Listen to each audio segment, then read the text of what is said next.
Hola y bienvenidos a mi canal de YouTube. Soy Antonio Muñoz. En este nuevo videoprograma lo que voy a tratar de abordar y que también quede lo más claro posible para todos vosotros es en qué consiste la llamada técnica de titulizar y qué son los fondos de titulización, así como quiénes son los protagonistas o intervinientes principales en este complejo proceso. Cuando hablamos de titulizar, no os asustéis mucho. Es una palabra extraña, es una palabra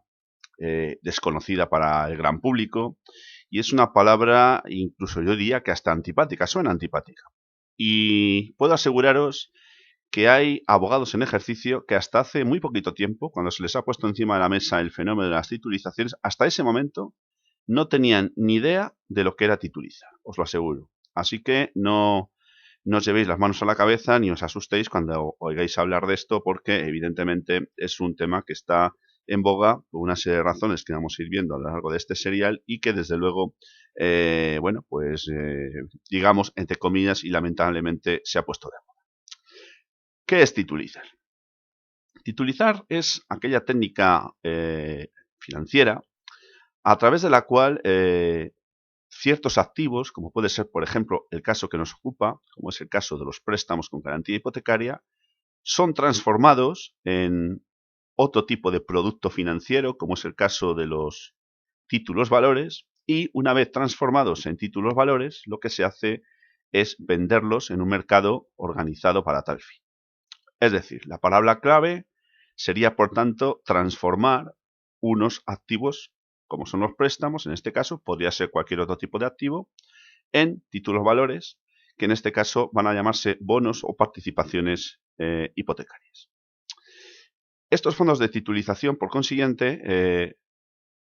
serían los mecanismos de intermediación financiera a través de los cuales se produce ese proceso de transformación, por el que los préstamos, en este caso, son transformados en títulos valores y posteriormente, y como consecuencia de ello, vendidos en un mercado que ha sido habilitado y organizado para tal fin. Esta técnica financiera ha sido utilizada de manera abusiva por parte de las entidades financieras a partir de los años en los cuales se produjo el llamado boom inmobiliario, es decir, aquel tiempo en el cual todos recordamos muy bien, pues que aquí el que no tenía una hipoteca era poco menos que tonto, los tiempos en los que las hipotecas prácticamente se regalaban por doquier y eran los tiempos también en los cuales podíamos encontrarnos grúas y de construcciones prácticamente hasta en el carnet de identidad. Eso lo hemos vivido todos, lo recordamos muy bien, lo tenemos muy vívido. Y lo que lamentablemente trajo consigo todo ese frenesí, pues ha sido, por un lado, los 600.000 desahucios que han padecido tantas y tantas familias que en su día decidieron comprar una primera vivienda, concretamente hasta 5 millones de personas, de familias. Hubo otros 2 millones de personas más que pidieron una hipoteca para una segunda vivienda y hubo hasta 3 millones, hasta 3 millones más, digo, es decir, al final fueron un total de 10, 3 millones de hipotecas que se pidieron para otro tipo de objetivos, como fueron, por ejemplo, pues las hipotecas, por citar un ejemplo de un local de negocio, por, por poner un ejemplo nada más. Bien, todo este frenesí hemos visto en el anterior videoprograma fue provocado por la dejación de funciones que hicieron el Banco de España y la Comisión Nacional del Mercado de Valores, que tenían encomendado la labor de garantizar y de velar porque se cumplieran las normativas financieras y porque se cumplieran los límites establecidos en los acuerdos internacionales como el de Basilea III. Sin embargo, como bien quedó expuesto en el videoprograma anterior, esto no se cumplió y en consecuencia eso evidentemente produjo unos efectos. Bien, visto todo esto, podéis concluir que este otorgamiento masivo y descontrolado de hipotecas solo fue posible hacerlo a través de mecanismos de intermediación financiera, entre los que destacó principalmente el fenómeno de la titulización hipotecaria. Acudiendo a esta técnica financiera, los bancos y cajas de ahorro pues concedieron todos los préstamos que les vino en gana y al mismo tiempo pues consiguieron no tocar para nada los fondos propios, no tocar para nada el capital social, vender esos préstamos a cambio de obtener una liquidez casi inmediata por el importe total de los mismos y además, muy importante, quitarse el riesgo que conllevaba esos préstamos que en definitiva, como préstamos que eran, no eran sino unas meras promesas de pago. Visto por tanto qué es titulizar y visto también lo que son los fondos de titulización hipotecaria o fondos de titulización de activos, lo que vamos a ver ahora vamos a abordar la cuestión de quiénes son los intervinientes o los protagonistas de todo este complejo proceso. En un primer momento tenemos por un lado al banco o caja de ahorros cedente. Es el que vende, el que nos concede en un momento dado ese préstamo y que lo vende posteriormente a un tercero sin que nosotros tengamos que tener ningún conocimiento de ello porque la ley les habilita para poder hacerlo sin necesidad de informarnos. Por tanto, esto es muy importante que lo tengamos en cuenta. Al transmitir, es decir, al vender ese préstamo, lo que hacen es transmitir el riesgo que llevan inherente, porque el artículo 1528 del Código Civil Español dice que cuando se vende un derecho, se vende al mismo tiempo y de manera conjunta todos aquellos otros de carácter accesorio que le son inherentes. En este caso concreto, al venderse el préstamo, se vende también el derecho real de garantía, que es la hipoteca, porque es el derecho accesorio que lleva inherente a su propia esencia. Por tanto, la primera figura, el primer interviniente, el primer protagonista es el banco o caja de ahorros cedente que vende ese préstamo a un tercero y se quita el riesgo y en consecuencia deja de ser nuestro acreedor, aunque nosotros no lo sepamos. Hay un segundo interviniente o protagonista que es ni más ni menos que el fondo de titulización. Un fondo de titulización que previamente habrá constituido la misma entidad financiera, es decir, ese mismo banco o caja de ahorros que ha vendido ese préstamo ha tenido que constituir previamente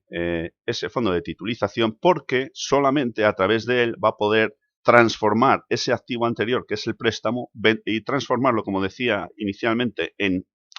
una especie de piececitas diversas llamadas participaciones y cada una de las cuales normalmente suelen tener un valor de 100.000 euros cada una y una vez transformadas en tales, venderlas en un mercado especialmente habilitado al efecto donde serán compradas por por inversionistas o inversores a los que me voy a referir en el tercer punto, porque el tercer interviniente o protagonista relacionado directamente con el fondo de titulización sería la sociedad gestora mercantil. La sociedad gestora mercantil es una entidad que debería ser independiente, que teóricamente lo es, pero que en realidad en la praxis no lo es, porque esas sociedades gestoras mercantiles dependen directamente de la entidad financiera en cuestión. Entonces, aquí esta es una de las muchas curiosidades, entre comillas, de las muchas extravagancias de la normativa financiera española, porque no hay ningún país de nuestro entorno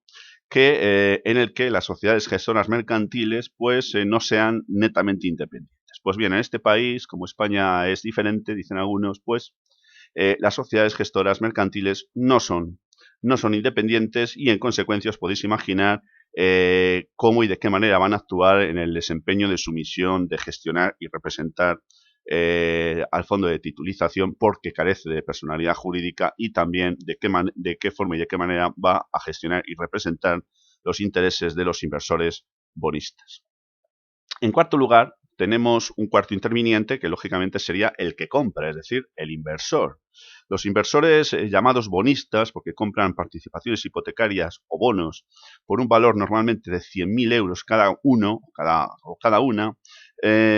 normalmente son extranjeros, aunque también los hay españoles, y normalmente son entidades financieras muy poderosas, pueden ser normalmente fondos de inversión o fondos de pensiones y otro tipo de organizaciones financieras muy complejas, de tal manera que estas organizaciones disponen de muchísimo potencial económico y un complejo entramado financiero para poder asumir grandes cantidades de dinero y grandes cantidades de inversiones. Destaca las entidades a las que me referí anteriormente ubicadas en Alemania, de ahí que podéis empezar ya a hacer vuestras cábalas y empezar a vislumbrar vuestras sospechas de por qué se ha producido y se sigue produciendo esa presión desmesurada por parte del gobierno alemán sobre el gobierno español para que se hagan determinadas cosas, una de las cuales fue principalmente la modificación de la Constitución aquella noche en la que se llegó a un acuerdo entre el PSOE y el PP, de una manera alevosa por la noche y además aprovechando que estaba la población en su gran mayoría de vacaciones, con lo cual lo que se hizo fue dar, bueno, pues se podía sostener la tesis de que fue aquello un auténtico golpe de Estado encubierto, porque se modificó la Constitución sin consultar a la población y sin tener prácticamente en cuenta ninguno de los engranajes básicos previstos en la norma básica. Dicho lo cual,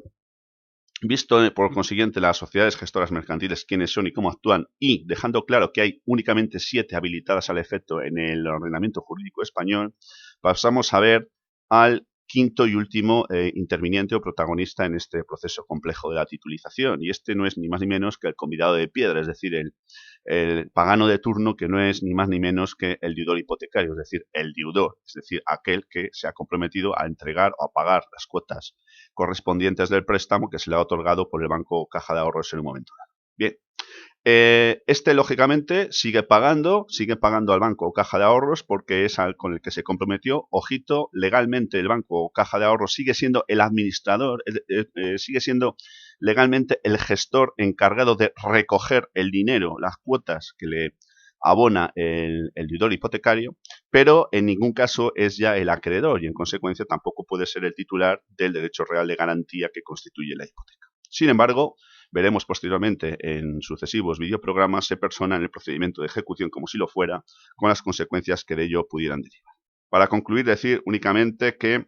el riesgo, esto quiero remarcarlo, el riesgo que supone un posible impago del deudor hipotecario es asumido por el inversor bonista porque es el que compra y es en definitiva al último al que se le ha endosado el título y en consecuencia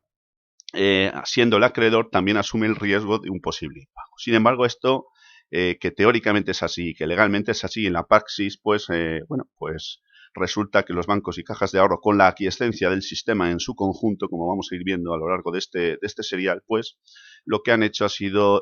también vulnerar y obviar, ignorar, como le queréis llamar, toda esta normativa y se han arrogado, bueno, pues la titularidad de un derecho real de garantía para hacerse con la vivienda, caso de impago, por tener bueno, la poca, digamos, la poca delicadeza de mostrarse como quienes no son y además inducir al juez a dictar una resolución en base a datos y a documentos que presuntamente son falsos y en consecuencia podrían ser responsables además de un presunto delito de estafa procesal. Pero de la presunta estafa procesal y de las responsabilidades que pudieran derivar de esta acción, de estas acciones por parte de las entidades financieras, nos vamos a ocupar largo y tendido en próximos videoprogramas porque constituyen uno de los grandes engranajes y uno de los soportes fundamentales del fenómeno de la titulización y de sus consecuencias.